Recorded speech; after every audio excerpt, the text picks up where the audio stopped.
Thanks so much, Anjali, and thanks to all of you for joining us. I'm going to just jump right in. We have a quick panel. So our guests are Stephen Morris, who is the San Francisco Bureau Chief of Financial Times, where he has been since 2018, after 8 years at Bloomberg News. And his writing has frequently addressed the topic of our panel, so I'm looking forward to getting to hear from him.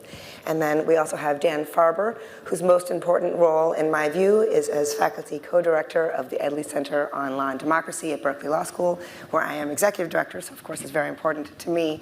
But in addition, he has taught at Berkeley Law for some 20 years, and he has published 28 books and even more articles, and in that time has also honed his expertise on the administrative state and the constitutional role of the executive branch. So very much looking forward to a conversation in this panel, and maybe Stephen, we'll just ask you to table set for us, taking a look at the ways that corporations have responded to the Trump administration in the first and the second Trump administrations, as well as in the Biden administration, just to give us a sense of lay of the land. Yeah, thank you very much.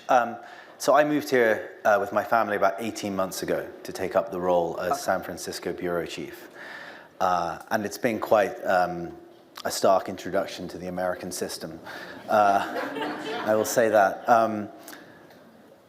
But so obviously I wasn't here during the first Trump administration, but just looking at the dramatic difference in the way that business, finance, the law profession has interacted and responded to Trump and the people that work for him in this time versus the first one is very stark. I mean, I cover the tech industry largely out here, so it feels right to start with them. Most of the people that ran these companies were pretty openly opposed to him during the election campaign and throughout his administration. And we're not just talking about Sam Altman, who said the election of Trump was the worst day of his life first time around. We're talking about Jeff Bezos, who runs Amazon on the Washington Post. We're talking about the chief executives of some of the biggest companies like Google and Microsoft. Whereas this time, I'm sure I don't need to remind you, we've had some extraordinary scenes. The whole of the tech and financial sectors lined up behind Trump at the inauguration. Right. We've had multiple state dinners at the White House where they've been queuing up to praise him, to lavish him with the most obsequious levels of praise. And I think what, from our perspective, we've kind of interpreted this as is like it's a mix of things. It's a mix of pragmatism. These people run businesses, and the administration can do a lot of damage to them, at least in the short term. There's opportunism. They all want something, whether it's relaxing antitrust investigations, regulatory standards, foreign contracts, or even investment and equity stakes direct from the US government, as we've seen in Intel. But there's also a healthy dose of fear. I mean, Trump has personally threatened a lot of these executives, from threatening to throw Mark Zuckerberg in prison to calling the CEO of Amazon Jeff Bozo. And so I think that explains kind of the reaction, and that's where we are now. But if we also look at the interim period, the Biden administration, a lot of business and technology executives did feel shut out by them. They felt that they were not getting a fair shout, being credited for their role in American society.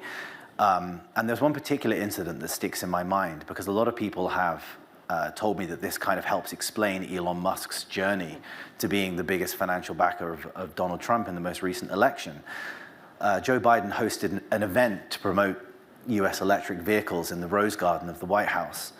And he didn't even invite Musk, obviously the largest seller of non-Chinese electric vehicles in the world, and invited Mary Barra, the CEO of GM, and said, "You are the one leading the electrification of the US automotive industry."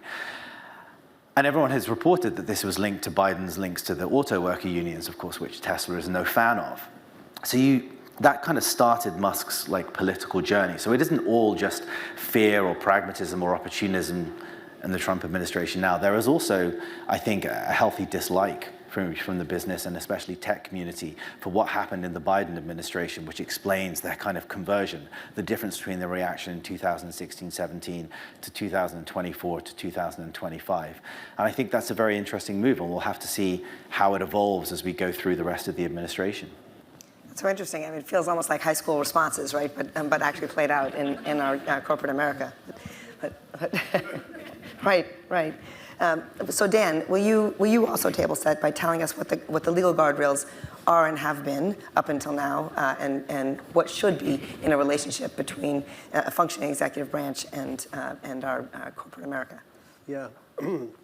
Well, a big question, but just in terms of the guardrails, I think what we have seen really are two things. One is that some of the guardrails were weakened due to other factors, or at least more difficult to enforce. And then at the same time, the Trump administration's campaign of shock and awe by taking maximalist positions that often, would not have great chances of prevailing in court, but that nevertheless have been effective in changing behavior. So in terms of the guardrails, I think the most obvious relates to independent agencies like the SEC or the Commodities Trading Commission, which is the sort of disappearance of the idea of agency independence. Now, in reality, agency independence was never all that absolute. There are a variety of ways for presidents to influence even these independent agencies. But the Supreme Court has been on a campaign, really, against independence within the executive branch based on the unitary executive theory. And Trump has taken full advantage of that by, firing people left and right, sometimes for no ascertainable reason because he appointed them, but often just because they're Democrats. And so it's not only that he has acquired more legal power to do these things, but also has not tried to respect any kind of norm about the independence of agencies. There are also concerns about the independence of administrative law judges under this sort of evolving body of law, which is also very important to the business community. So that's one thing. The other thing is simply trashing a wide variety of norms that existed previously. I think it's always been clear that legally there's nothing that stands in the way of a president calling up the attorney general and saying, I think so-and-so has been committing serious crimes. You need to investigate and, bring them to justice. I think the Constitution allows that. There's no constitutional or even really statutory barrier. But at least since Watergate, there's been a very clear norm of hands-off, that we don't want the power of the Justice Department in enforcing laws and bringing criminal prosecutions to be at the beck and call of the president. And that norm is just gone right now, right? So it's quite clear that there is no real line, that really the Justice Department, they get up in court and say they're representing the United States, but that's synonymous with saying that they represent President Trump. So we have this sort of collapse of a variety of norms that kept the government on track. We also have, both on the legal side and in terms of norms, a huge hit to anti-corruption and conflict of interest rules. The government has basically given up on enforcing anti-corruption laws, and a lot of the people who used to do that in DOJ have been fired. The government, there's actually an executive order pulling back enforcement under the Foreign Corrupt Practices Act. And at the same time, there's been just a complete disregard for conflict of interest rules, which would raise, from the top down, right, with Trump basically accepting, benefits in the $100 million range on some occasions in cases where he's got power to make decisions. And it just doesn't matter at this point. And that, I think, lends itself to a kind of crony capitalism, which I think in the long run could be quite damaging economically to the United States. If you look around the world, authoritarian governments with this kind of relationship to business do not tend to have vibrant economies because so much of the effort goes into seeking special treatment or trying to avoid special disfavor rather than in actually innovating and producing better products. So I think I'm going to stop there. So you'll just have to take my word for it that I'm not all the way down my list. Okay, so this is very uplifting so far. I really appreciate the way that we're giving all of us a hope. But let me pick up on the crony capitalism point that you just raised, Dan. And Stephen, do you think that the reluctance of corporations to challenge the Trump administration's excesses builds on and feeds that kind of crony capitalism, or is that an entity unto itself? And no, it's all part of the same system that is developed, and you're seeing companies left, right, and center from all different sectors striking these deals, whether it's law firms offering to do pro bono work so that they're not shut out of government contracts and government offices, to YouTube settling a dispute with Donald Trump from banning him after some of his posts on the platform in support of the 2021 riots. YouTube, which means Alphabet or Google, made a decision that it was better to pay $24 million to the Trump family and the government under the guise of a donation to this new ballroom that's being built than it was to go to court and fight this supposed censorship order. And when you talk to people at the company, they acknowledge they probably would have won that, but do they want the noise for the next 2 to 3 years as this rolls through? If you take another example, Jeff Bezos, in the first Trump administration, he obviously owns the Washington Post, but also runs Amazon and a rocket company trying to rival Elon Musk's SpaceX called Blue Origin. In the first administration, Bezos fought with Trump, and essentially for fighting with him through the Washington Post, which Trump conceived to be a hostile newspaper, the government canceled a $10 billion contract called JEDI, which was going to go to AWS, the cloud service business. Pretty much, and Amazon sued them and said, "Am I allowed to swear on the platform?" Like, the lawsuit said that the reason this contract was canceled was because Trump wanted to fuck with Jeff Bezos. They actually wrote that. Instead, you come into 24 this time. What does Bezos do? He essentially neuters the Washington Post's opinion page. He bans them from writing an op-ed in support of Kamala Harris, and in return, Blue Origin. Well, not in return, but coincidentally, Blue Origin starts getting some government rocket contracts. The pressure is really off. Trump starts to say, "Oh, Jeff's doing some real great things with the Post these days. It's a real newspaper again." So you can kind of see that these trade-offs that are going through the minds of these different executives. And I don't, when you ask people around them, in particular people who worked for them during the first Trump administration, many of whom who had worked for Obama before that. You say, well, what's prompting this change in mindset? Why is Facebook under Zuckerberg getting rid of any moderation? Why is Bezos, getting rid of the independence of the Washington Post page? And they go back to the three things that I said before. Like, these people are primarily businessmen, and they are and women, and they are looking at the damage that could be done by regulations, investigations, fines, loss of contracts in the short term, and basically making the calculation that they, either if they're founder owners as well, they want their power to continue, or they want the shareholder value to continue to increase. And they're not being put under any pressure. In the first Trump administration, there was a lot of employee activism, particularly internally, but also coming in externally as well. We're just not seeing that.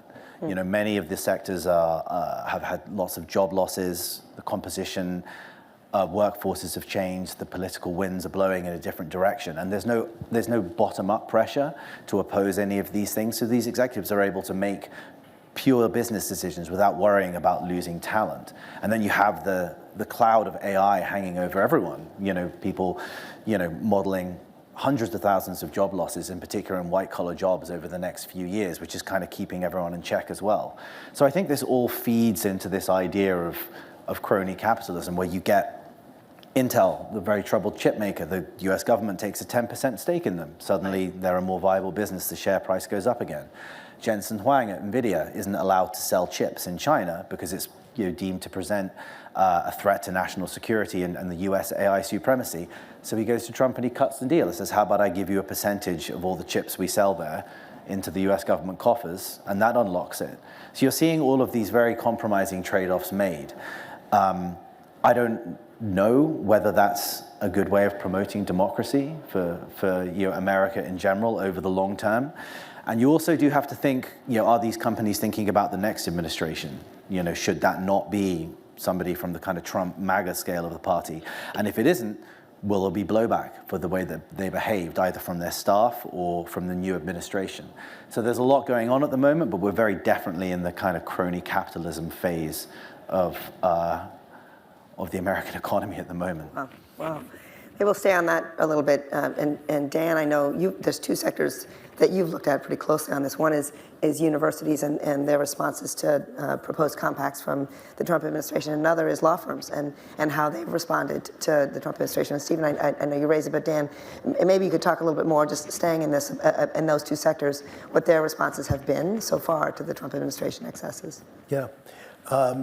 I'd like to talk about that. I just had a thought in response to Stephen's last remark I think could be interesting.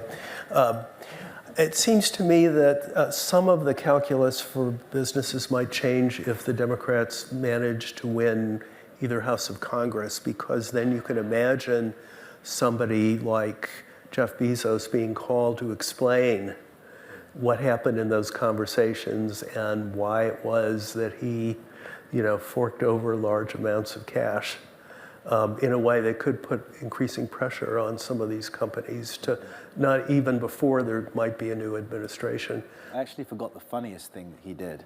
They paid $40 million for a Melania Trump documentary. Oh, that's right. To screen on Amazon Prime, which was 3 times that of the next highest bidder, which was Disney. You're right. Certainly funny is one word for it. Right?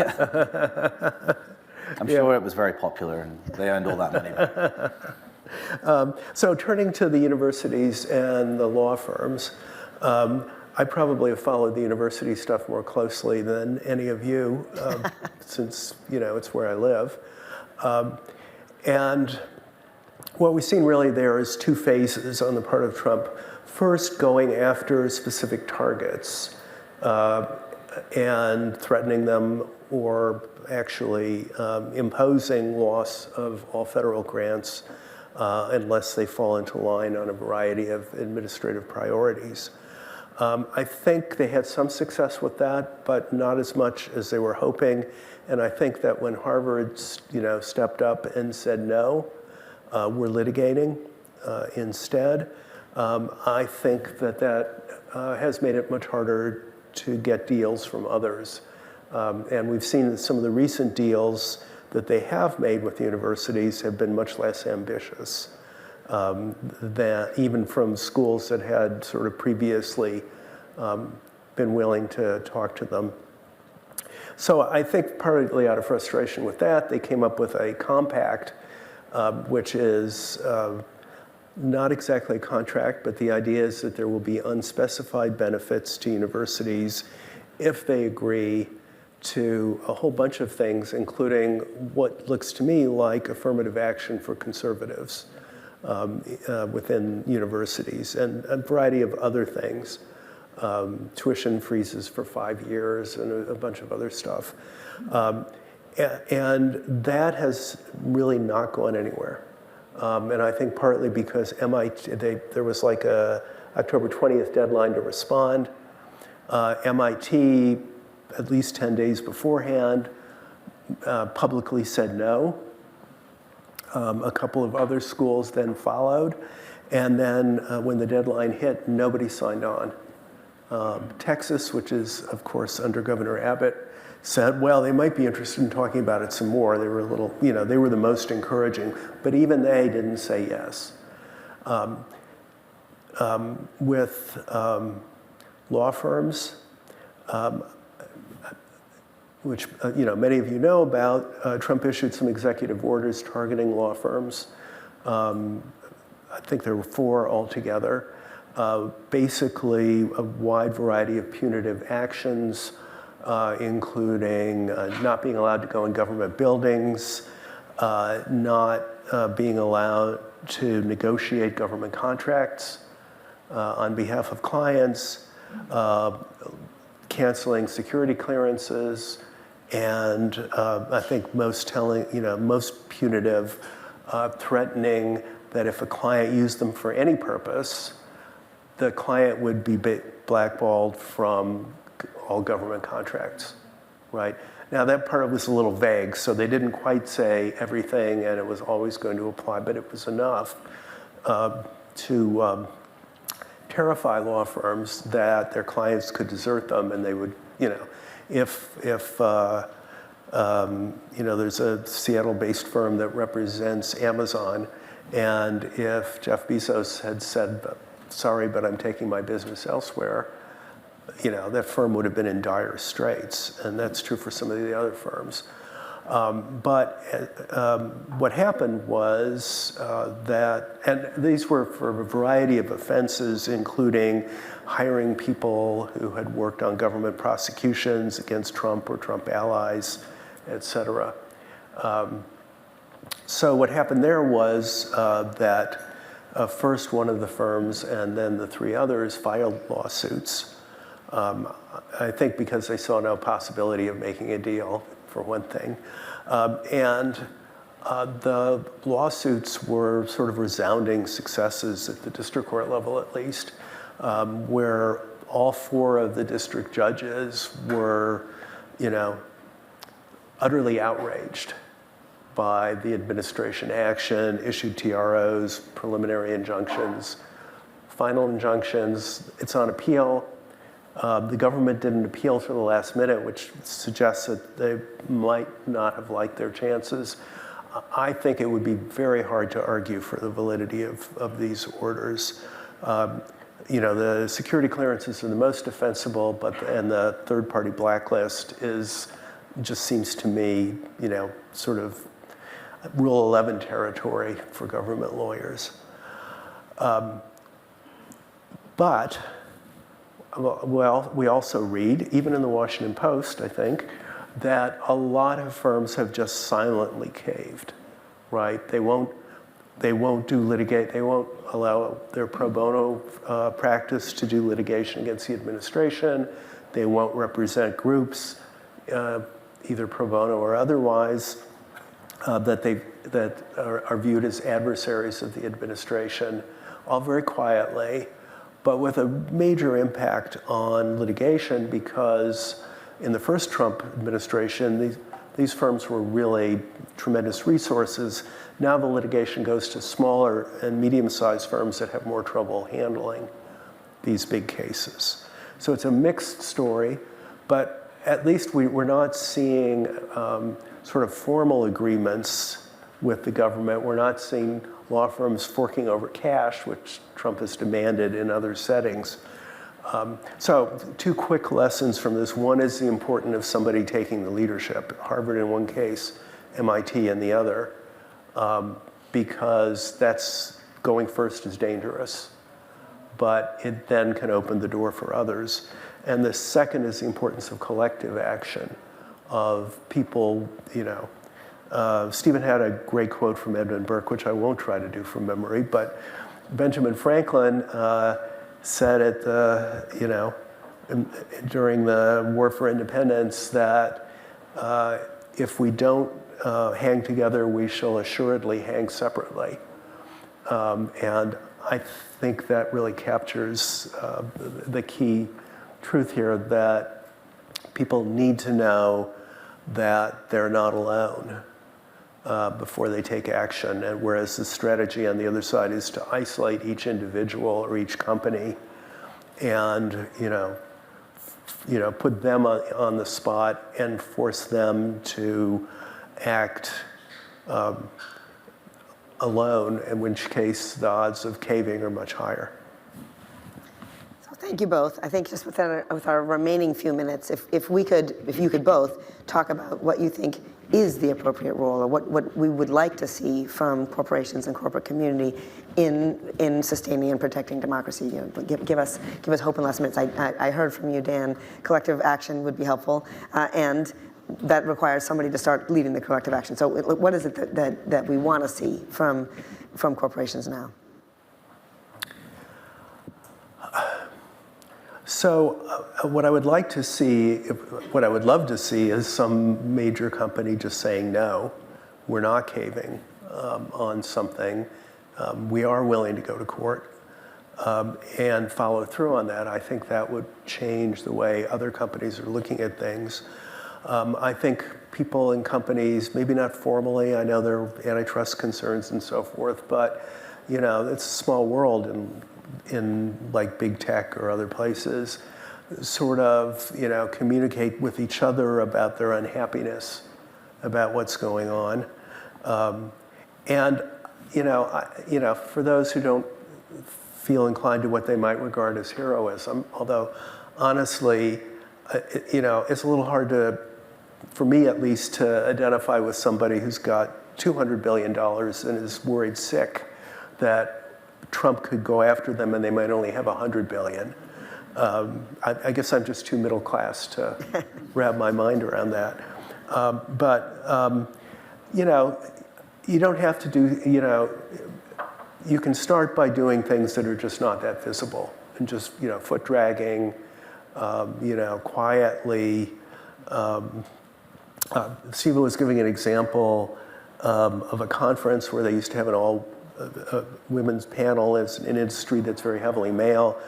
They were afraid to do that this year because it might get, that's not a really, I don't think you need to, we're not in like Medal of Honor territory here. I think you can go ahead and do what you think is right. I also think this is partly because we all have a moral duty to defend democracy, but also this is not going to be good for companies in the long run, right? This is, as I said, crony capitalism is not a good business model, and what they're going to find is that the way to get rich or stay rich is to pour resources into politically powerful people, not to do the things that make companies great. Okay, I hope I didn't take your minute, but go ahead. That's fine. I think we have seen some evidence of collective action. Like if you look at the financial services sector trying to defend the independence of the Fed as best they can against Trump, firing people or trying to tell Jerome Powell how to set interest rates.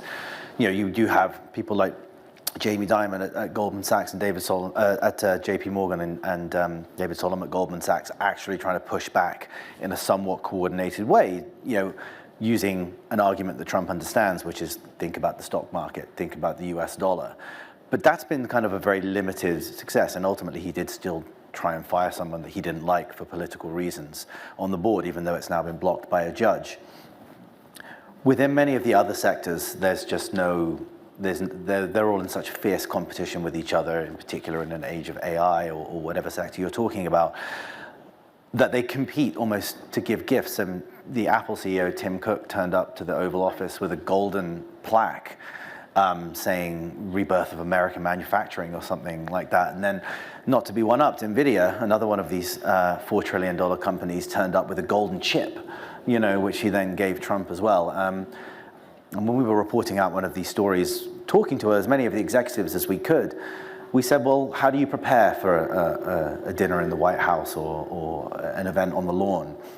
One of them gave us this great quotation. They said it was like being in the court of like Henry VIII. You kind of go in and you bow low and you say, how is the sovereign today? And then they said, how's the gout? And it was just like this kind of level of obsequiousness and theatrical thanking of the president seems to be kind of where the bar has been set at the moment. And it's amazing to see these people worth, in some cases, hundreds of billions, feeling vulnerable, like in this regard. I don't know what the solution to that is. We've yet to really see anyone like push back meaningfully on record.